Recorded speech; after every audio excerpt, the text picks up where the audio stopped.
திருப்பதி போற எல்லோரும் இதை கவனத்தில் வைத்துக் கொள்ளுங்கள். நீங்க எந்த நட்சத்திரமாக இருந்தாலும் சரி, பெருமாள் உங்களுக்கு அள்ளி அள்ளி கொடுக்க வேண்டுமெனில் ஒரு கைப்பிடி உப்பு எடுத்துங்க. கல்லுப்பாகத்தான் இருக்க வேண்டும். கல்லுப்படுத்துங்க, ஒரு கவர்ல போட்டுங்க, பாக்கெட்ல வச்சுங்க, பர்ஸ்ல வச்சுங்க, ஹேண்ட்பேக்ல வச்சுங்க, எங்க வேணா வச்சுங்க. நேரா திருப்பதி போங்க, சாமி கும்பிடுங்க, அப்படியே சுத்திட்டு திரும்பி வந்துருங்க. திரும்பி வரும்பொழுது நீங்க சமையல் அறையில பயன்படுத்துறீங்க இல்லையா உப்பு, அந்த உப்போட இந்த உப்பை கலந்துருங்க.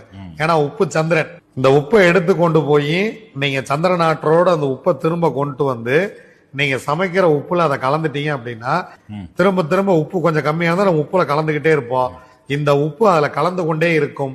அதை சாப்பிட சாப்பிட உங்களுக்கு வாழ்க்கை வளமாகி கொண்டே இருக்கும். எந்த நட்சத்திரத்தில் பிறந்தவர்கள் வேண்டுமானாலும் திருப்பதி செல்லலாம். உப்போட போயிட்டு வாங்க. போயிட்டு வந்து கஷ்டம்னா என்னை கூப்பிடுங்க. திருப்பதி போற எல்லோரும் இதை கவனத்தில் வைத்துக் கொள்ளுங்கள். நீங்க எந்த நட்சத்திரமாக இருந்தாலும் சரி, பெருமாள் உங்களுக்கு அள்ளி அள்ளி கொடுக்க வேண்டுமெனில் ஒரு கைப்பிடி உப்பு எடுத்துங்க. கல்லுப்பாகத்தான் இருக்க வேண்டும்.